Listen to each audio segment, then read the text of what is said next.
now that, you know, I've found Jesus, and I mean, he was always there, but can't ask for anything more now. I mean, we're still going to have our ups and downs, but it's a lot easier to deal with when you've got him right there beside you.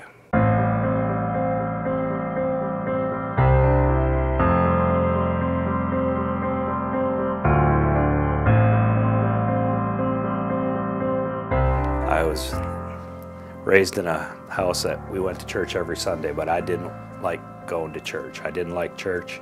My grandfather passed away in August before this incident happened, and when I was 16 years old, he passed on his deer rifle to me. And so it was opening day of deer season, and things weren't going well in my life with drugs, and my wife at the time was wanting to take my kids and leave, and so I felt despair, and I decided that I was going to kill myself out in the woods during deer season.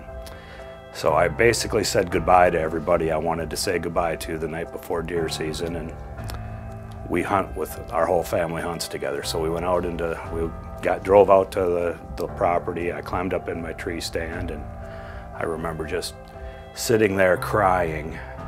I put the barrel of the rifle in my mouth and was reaching down to pull the trigger, and I heard distinctly my grandfather's voice, who had passed away, "Todd, don't do it." And it was like, what? What did I just hear? And about that time came a biggest buck I'd ever seen came by, and I shot it, and that was it. I decided not to kill myself. And so there was an experience that my life was spared, but I still never, I continued on with drugs. And so my marriage did end, and I was working in Springfield, and I met my current wife.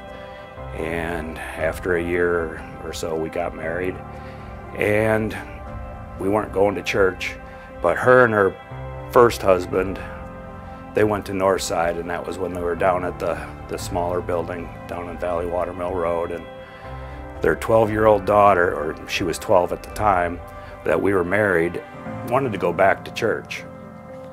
And so her name was Sarah, and I remember she wanted to go to church. Well, I didn't want to go to the church that her and her ex-husband went to, because I thought everybody here would know. So we brought Sarah, and I had my kids every other weekend, so we brought my kids and Karen's kids to Northside, and then in the weekends we didn't have them, we were going to go try to find a different church to go to. And I remember the first day that we came to Northside, we walked in to go to church, and this guy came up to me, introduced himself, said, "Hello, my name's Tim Hampton, nice to meet you." Well, so the next week we went to a different church and didn't really care for it, but then it came time we had our kids, so we came back to Northside, and I remember I walked into Northside, and Tim came all the way across the little foyer and saw me. He said, "Hey, nice to have you back."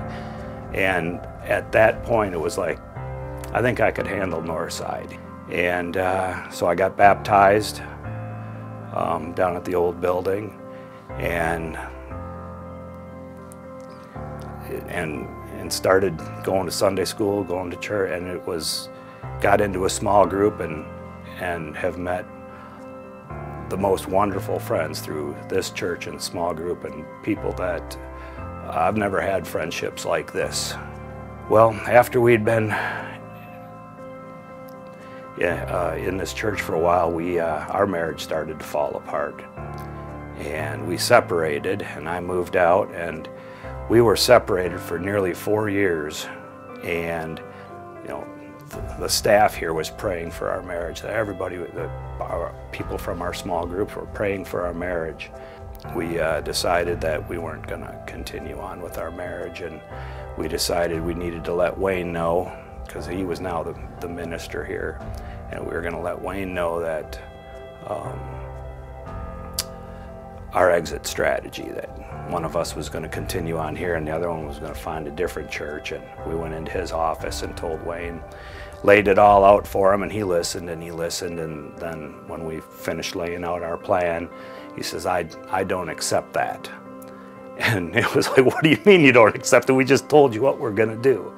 And he said, no, he says, you guys need to go in there. And he says, you need to pray and continue to pray. And so we did, and we both fought for our marriage. And we went to the church sponsored a little retreat down in Maranatha, and we went down there.